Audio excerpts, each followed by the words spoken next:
New gacha games are announced every single week, and at the same time, gacha games shut down every single week. There are dozens of incredibly popular gacha games out there. There are dozens of incredibly popular gacha studios out there.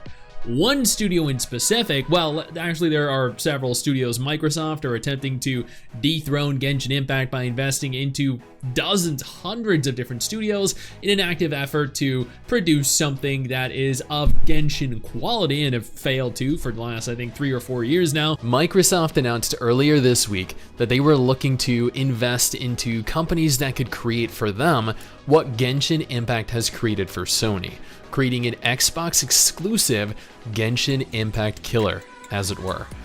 But Nintendo is a studio that makes billions of dollars every single year, but at the same time still has failed to generally come up with anything that has impacted the gacha market. They do have I think it was Fire Emblem Heroes, they have like a couple Mario games, but for the most part, they have a ton of different intellectual properties that they just don't utilize. Unless I guess you factor in the Pokemon TCG, which is doing overwhelmingly good right now. But disregarding Pokemon, because that is a very niche game, Nintendo are working on new smartphone apps and games, believes it is important to expand the reach of their IP. The call is coming from inside Nintendo. Now this blog post was made from the official Nintendo investor Q&A. I'm very curious to see what they have to say, because I think Nintendo,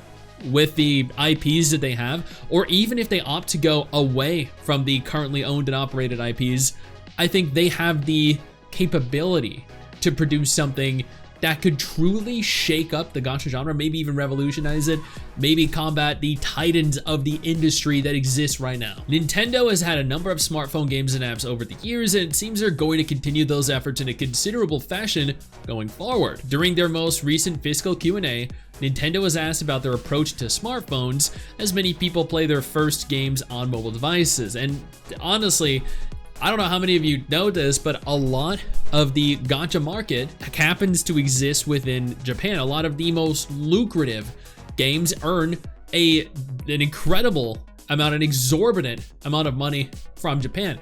Wuthering Wave's most popular region outside of global is Japan.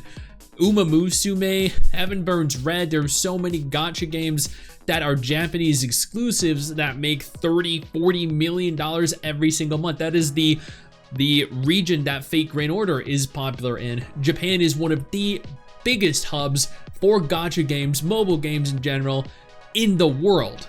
And Nintendo has not capitalized on that ever. Nintendo president Shuntaro Furukawa made it clear that Nintendo sees smartphones as important. It's about freaking time. And the company is continuing efforts with those devices in order to expand their reach into the general public. Again, about freaking time. I'd love to get a Nintendo quality gacha game. Well, a non-Pokemon gacha game, because I don't know how many of you saw the new Pokemon game that was announced. It does not look too good. You can see Furukawa's statement below as translated by Google. We have deployed mobile apps in many regions around the world, including countries and regions that cannot be reached by the game console business, and the cumulative number of downloads of our apps by the end of September 2024 has exceeded 900 million.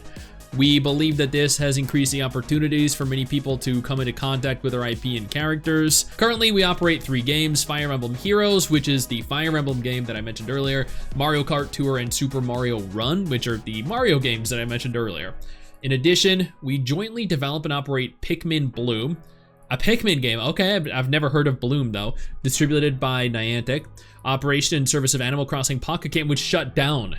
I did a dedicated video on how that game shut down. Ended on November 29, 2024, but it was reborn as a paid app called Animal Crossing Pocket Camp Complete, and began distribution on December 3rd, 2024. That I did not know. I did not know that they shut the game down and then immediately relaunched it. We cannot provide details regarding future app developments, but we're continuing to develop new game apps. So we're not gonna talk about the games that we're making, but we are very definitely making them. Okay. Cool, but they are making them, and that is the, I think, most important takeaway from this. Nintendo are actually making new games specifically for mobile, so Gacha games. Before we go any further, I do want to take a moment here to thank all of my incredible patrons over on Patreon and my YouTube channel members who allow for me to continue to do dedicated videos like this every single day. You guys are absolutely phenomenal, and I genuinely cannot thank you all enough for the support. Additionally, we began distributing Nintendo Music in October of last year. We hope to take advantage of the widespread popularity of smartphones to create opportunities for people to experience the worlds of our games and our music outside of their game consoles. We plan to continue these efforts in various ways for each individual title, including linking them to games. Okay, that's actually kind of cool. As you pointed out, it is true that smartphones are replacing our dedicated game consoles as the first game consoles to play. But that's because everyone has a phone. Like literally my 8-year-old nephew pretty much has a phone at this point. He's always on his iPad or phone. Everyone has a phone. Everyone is playing games on their phones. That is the future of gaming. In light of this environment, we have been considering various things about what can be done with smartphones. Make good games that are not predatory. There you go.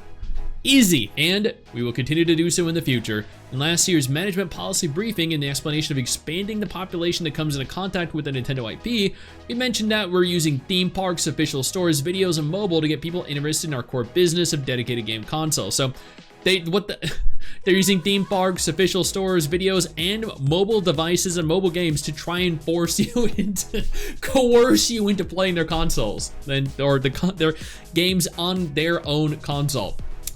Okay, sure. Even as we move to Nintendo Switch 2 in the future, it'll be important to expand our points of contact with consumers outside of game consoles, which if you're not launching mobile games, gacha games, then you're missing out on an insanely large market. And we believe that smartphones will play a very large role in this. We will continue to research and work on this. The total number of unique users of each app distributed by our this is unimportant. So they're making moves.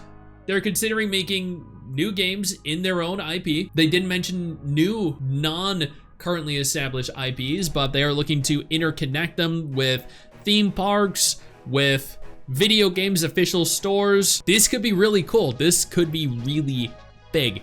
Nintendo are finally getting in on this. It is about freaking time. Now, please, just for the love of God, make a better Pokemon game. Seriously, we need a better Pokemon game than what we have coming. Hey, where do you think you're going? I see what you're doing there. I see you navigating on over, scrolling on over to that X button. Don't you dare. What I need you to do is take a moment and click one of the videos that are about to appear as soon as I'm done talking. And trust me, you're gonna want it.